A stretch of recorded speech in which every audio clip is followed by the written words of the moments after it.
तो दोस्तों आज हम फिर से आपके लिए लेकर आए देश और दुनिया की सभी ताजा बड़ी खबरें फटाफट एक एक करके विस्तार से आज आपको बताएंगे। तो वीडियो को अंत तक जरूर देखें दोस्तों। वीडियो बनाने में हमें काफ़ी मेहनत लगी है, तो वीडियो को दिल से लाइक कर दें। जी हाँ दोस्तों, पहली खबर में आपको बता दें, कपिल सिब्बल ने मोदी पर बोला बड़ा हमला, कहा मोदी जी का आलोचना करने मैं नहीं बैठा हूँ।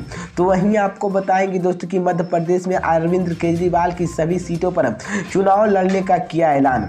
तो वहीं आपको बताएंगे दोस्तों कि कांग्रेस बसपा की अखिलेश यादव ने दिया नो एंट्री का सिग्नल, 2024 में सपा गठबंधन पर कही बड़ी बात।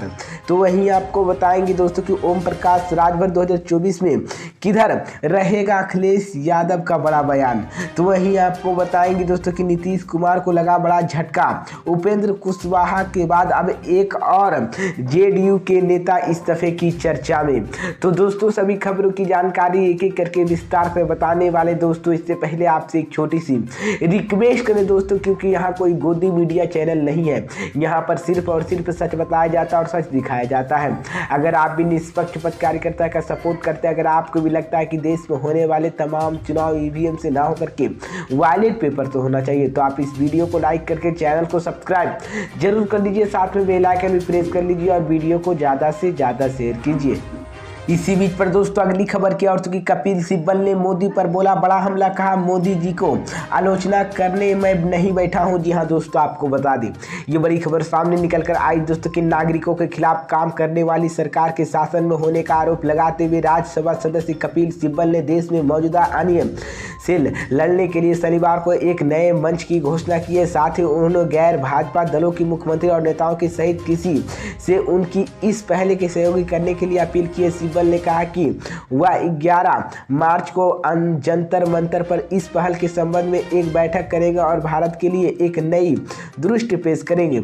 उन्होंने कहा कि इस कार्यक्रम में भाग लेने के लिए विपक्षी नेताओं और आम लोगों की समेत सभी खुला निमंत्रण है।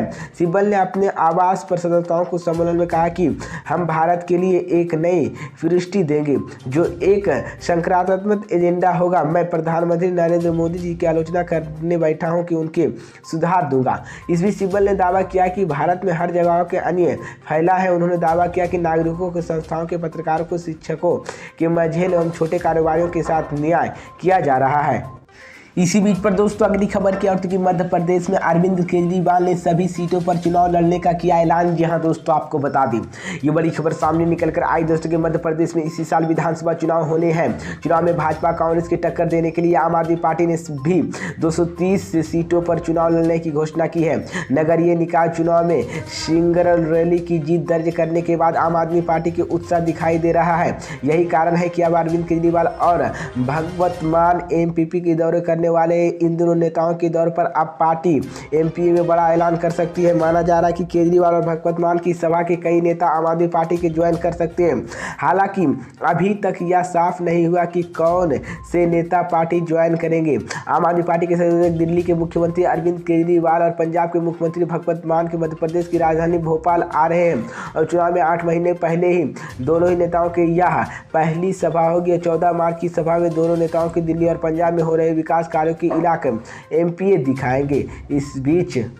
इसी बीच पर दोस्तों अगली खबर की ओर कि नीतीश कुमार को लग सकता है बड़ा झटका, उपेंद्र कुशवाहा के बाद अब एक और जेडीयू नेता इस्तीफे की चर्चा में। जी हां दोस्तों, आपको बता दें ये बड़ी खबर सामने निकल कर आई दोस्तों कि जेडीयू के संसदीय बोर्ड के अध्यक्ष रहे उपेंद्र कुशवाहा ने जेडीयू छोड़कर सीएम नीतीश कुमार को बड़ा झटका दिया था। अब चर्चा में कि एक और नेता जेडीयू से इस्तीफा देने की वाला है। बिहार में आ रहा हुआ पूर्व सांसद मीना सिंह आज नीतीश कुमार के साथ छोड़ सकती है। आज शुक्रवार को उन्होंने भी मीना प्रेस कॉन्फ्रेंस में करी थी, लेकिन इस मेमोरिया होटल में 3 बजे पीसी करने जा रही थी। इससे पहले भी अटकलें तेज हो गई थी। बताया जा रहा है कि जेडीयू की नेता और पूर्व सांसद मीना सिंह आज जेडीयू छोड़ने की घोषणा कर सकती। इतना ही नहीं बल्कि यह भी कहा जा रहा है कि जेडीयू छोड़ने के बाद कुछ दिनों वो बीजेपी के साथ जा सकती है। और हाल ही में उपेंद्र कुशवाहा इस्तीफा देकर नीतीश कुमार से झटका दिया था। कुशवाहा ने साथ कई जेडीयू और कई नेताओं ने भी पार्टी छोड़ दी थी। उपेंद्र कुशवाहा ने अपनी नई पार्टी अब पूर्व सांसद मीना सिंह की चर्चा हो रही है।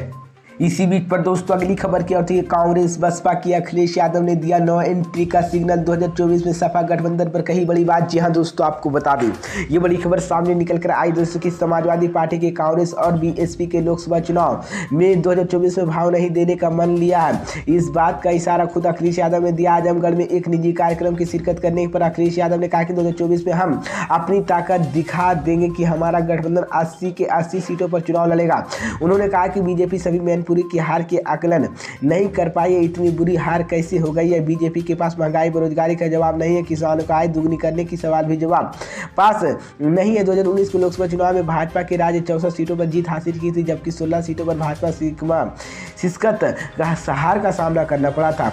इस बीच में आपको बता दें कि उन्होंने वहां पर बहुजन समाजवादी पार्टी के 5 सीटों पर समाजवादी पार्टी एसपी की जीत हासिल की थी, वहीं एक सीट कांग्रेस की खाता में भी गई थी।